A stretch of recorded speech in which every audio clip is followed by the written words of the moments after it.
Well, this is a nuanced point on creation of the slider.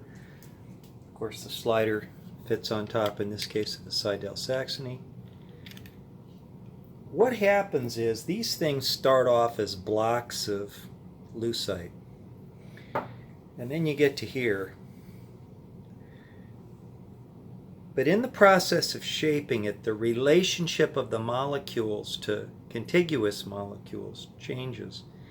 And you can see a slight shift in the shape on the underside here, which would make it not a perfect fit.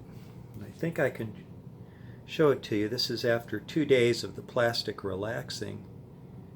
See, this was absolutely totally flat the last time that we inspected it, and now it has a slight curvature, which means that the piece went, it's very easy to fix, but this is something I learned.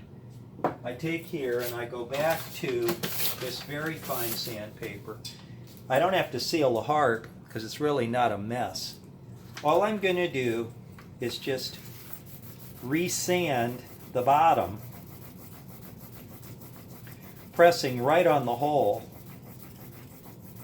And I can see from the pattern of the rubbing on the sandpaper that it is grabbing it 100% in the right place. I just go back and forth here with a very fine grit paper.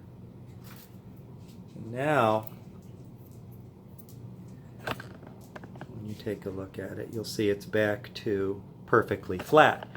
So this is something where, you can't really rush the process. You have to let the pieces relax.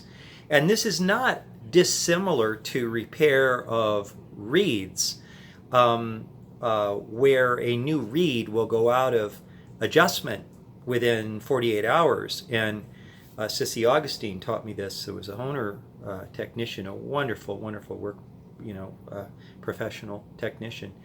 She's in Florida, I believe, retired now. But she said, you got to let them sit a couple days because the reeds will change their orientation to the reed slot and their reed gap and even their tuning, And she was right. So same thing's true for these, but easy enough to fix.